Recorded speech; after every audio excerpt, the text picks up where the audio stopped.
अस्सलाम वालेकुम दोस्तों, लर्न एंड अर्न के यूट्यूब चैनल में खुशामदीद। आज हम जिस टॉपिक को डिस्कस करने जा रहे हैं वो है हमारा जंप इन असेंबली लैंग्वेज। तो हम देखेंगे कि जंप क्या होता है असेंबली लैंग्वेज के अंदर और हम जंप स्टेटमेंट को किस तरह से यूटिलाइज करते हैं। तो बेसिकली जो हमारे पास जंप होता है ये होता है कि अगर हमारे पास फॉर एग्जाम्पल यहाँ पे कुछ स्टेटमेंट्स लिखी हुई हैं, लाइक अगर मैं कहूँ कि मेरे पास एक स्टेटमेंट है मूव AH02 और इंट 21H। मैं जो ये वाली कह लेते हैं पूरी स्टेटमेंट है, मैं इस स्टेटमेंट को स्किप करना चाह रहा हूँ या इसको बार बार रिपीट करना चाह रहा हूँ, तो मैं यहाँ पे अपनी जंप स्टेटमेंट को यूज़ कर सकता हूँ, जिसका सिंटैक्स मेरे पास आ जाता है जंप और उसके बाद नीचे लेबल के साथ इसको कनेक्ट कर दिया जाएगा। तो अगर हम इसकी थ्योरेटिकल डेफिनेशन की बात करें तो जंप जो हमारे पास होता है इज एन अनकंडीशनल जंप होता है। ये बेसिकली हमारे पास जंप की भी डिफरेंट टाइप्स आ जाती हैं। जो हमारे पास कंडीशनल जंप्स आ जाती हैं जो कि हमारे वर्क करते हैं एज एन इफ एल्स के तौर पे वर्क कर सकते हैं जे। और हमारे पास जो जंप है ये हमारे जंप करते हैं डेस्टिनेशन इंस्ट्रक्शन की तरफ कि लाइक अगर मैं लिख देता हूँ यहाँ पे, मैंने यहाँ पे फर्ज करें एक लेबल क्रिएट किया है, इस जगह पे मैं आता हूँ और मैं यहाँ पे एक लेबल क्रिएट कर लेता हूँ और मैं लेबल के जंप करता हूँ कि जंप लेबल। तो ये मेरा जो है एक जो सिंगल ऑपरेंट जो फंक्शन है वो होता है जिसकी ऑपरेंट एक होता है, डेस्टिनेशन होता है कि जो मेरे जंप के सिंटैक्स के आगे आता है। इसका काम क्या होता है, ये जैसे कि मैंने यहाँ पे अगर मैं बात करूँ कि मैंने यहाँ पे लिखा जंप लेबल, तो डेट्स मीन कि ये जहाँ पे इसको ये वाला लेबल मिला ये वहाँ पे जंप कर जाएगा।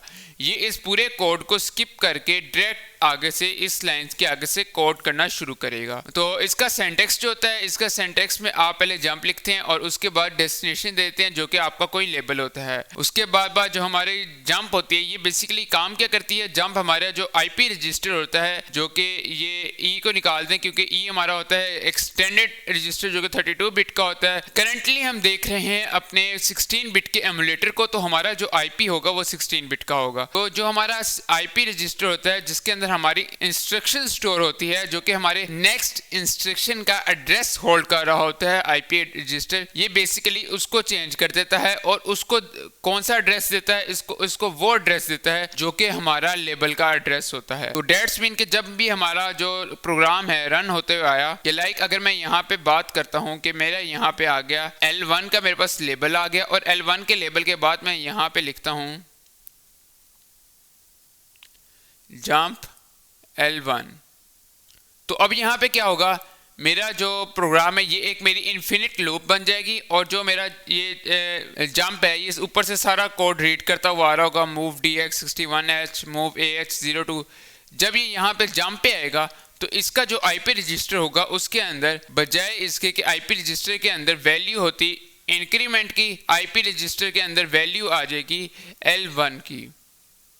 तो इस तरह ही हमारे आईपी रजिस्टर की डेस्टिनेशन जो कि हमारा डेस्टिनेशन एड्रेस होता है उसको मॉडिफाई कर देता है। तो बेसिकली जो हमारी डेस्टिनेशन होती है सिंटैक्स के अंदर, जो कि अगर मैं बात करूं कि जंप के सिंटैक्स के हमारी जो अंदर जो हमारी डेस्टिनेशन है वो हमारी लेबल होता है, एक लेबल का टैग जो कि बताता है कि अब हमारे जंप ने अनकंडीशनली किधर जंप करना है। तो इस सिमिलरली हमारे पास जो नेक्स्ट स्टेप है वो है कि हमारा जो जंप होता है ये हमारे पास एक लूप क्रिएट करने के लिए ईजी वे प्रोवाइड करता है कि जैसा कि यहाँ पे था कि हमारे पास एक इनफिनिट लूप क्रिएट हो जाती है जो कि इनफिनिट चलती रहती है। अब ये हमारी जो लूप है ये इनफिनिट चलती रहेगी।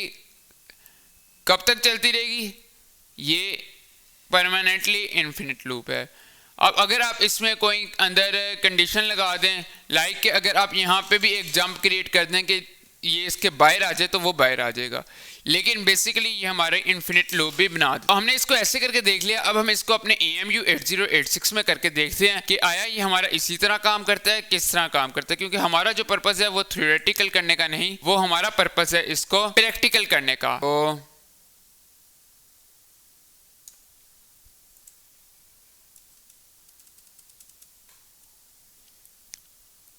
हमारा जो आज का प्रोग्राम है, प्रोग्राम to check unconditional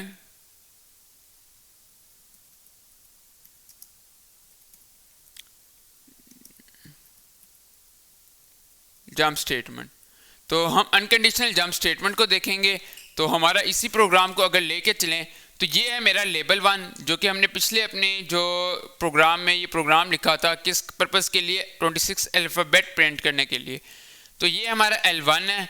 और अगर हम यहाँ पे लूप की जगह पे जंप की स्टेटमेंट लगा दें तो हम देखेंगे हमारे जंप किस तरह वर्क करते हैं। देखिए मैंने जहाँ पे जंप की स्टेटमेंट लगा दी, अब मैं इसको अगर एमुलेट करूँ तो आप देखिए ये मेरी एक इन्फिनिट लूप बन जाएगी, ALZY। अब ये आगे चलता जाएगा, ASCII कोड प्रिंट करता जा रहा है, करता जा रहा है, करता जा रहा है। क्यों? क्योंकि ये मेरी एक इन्फिनिट लूप बन चुकी है। मेरा जो कंपाइलर है अगर आप उसको देखें वो आता है बार बार मूव करके, बार बार जो मेरा लाइन नंबर 13 की तरफ जा रहा है। तो एक तो हम इससे इन्फिनिट लूप कर सकते हैं कि मेरा प्रोग्राम आया, बेसिकली मेरा प्रोग्राम यहाँ से रन होता आ रहा है, उसने ये स्टेटमेंट पढ़ी, जब उसने लेवल 1 पढ़ाना तो उसने एक दफ़ा ये इन सारों को प्रिंट करवाया और डिक्रीमेंट कर दिया, इंक्रीमेंट कर दिया DX के अंदर। उसके बाद वो जब जंप पे आया तो वो उसने वापस L1 पे आ गया। सिमिलरली ये हमारी एक इन्फिनिट लूप बन गई। और इसी तरह अगर हम जंप में से कोई पार्ट को स्किप करना चाह रहे हैं अपने, तो हम जंप कंडीशन के थ्रू किसी भी पार्ट को स्किप भी कर सकते हैं। लाइक अगर मैं यहाँ पे इसको जंप लगा देता हूँ, मैं इसको कंट्रोल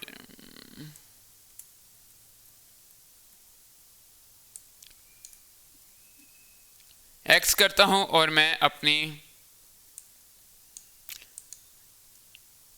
जंप कर देता हूँ।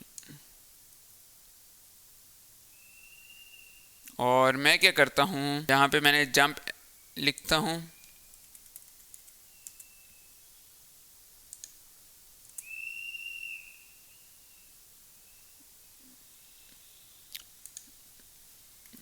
Move AH 02 int 21H। और इधर मैं क्या करता हूँ, मूव DX 23। अब आप लोग मुझे बताएं मेरा जो ये कोड है इसमें क्या रन होने वाला है। आइदर इसमें जो मेरे DX के अंदर 61H पड़ा हुआ है, यानी कि मेरा कैपिटल A पड़ा हुआ है, वो रन होगा, या मेरा ये वाली स्टेटमेंट DX में 23 पड़ा हुआ है वो रन होगी। तो हम इसको रन करके देखते हैं। तो देखिए मेरी जो 23 की ASCII में जो कोड पड़ा हुआ था वो रन हो गया। तो इधर हम देख लेते हैं अपनी 23 की ASCII। तो देखिए मेरा 23 की ASCII वाला कोड रन हो चुका है। तो अगर मैं यहाँ पे हमारा जंप इस सिनेरियो में क्या हो रहा है, हमारा जो प्रोग्राम है वो रन होता आ रहा है, उसने ये स्टेटमेंट पढ़ी, उसने DX के अंदर कैपिटल A को मूव करवाया, लेकिन जब वो जंप L1 में आया तो उसने इन तमाम स्टेटमेंट्स को पढ़ा तो ज़रूर, लेकिन इनको एग्जीक्यूट नहीं किया। वो जैसे ही उसे L1 का लेबल मिला उसने यहाँ से एग्जीक्यूट करना स्टार्ट किया। तो ये हमारा जंप का वर्क था कि हम इससे किसी भी पीस ऑफ कोड को स्किप कर सकते हैं अनकंडीशनली, और उसके साथ साथ हम लूप क्रिएट कर सकते हैं यूजिंग जंप। तो उम्मीद करता हूँ आपको अनकंडीशनल जंप की समझ आई होगी। आज के लिए इतना ही, मिलते हैं अगली वीडियो में, तब तक के लिए खुदा हाफिज।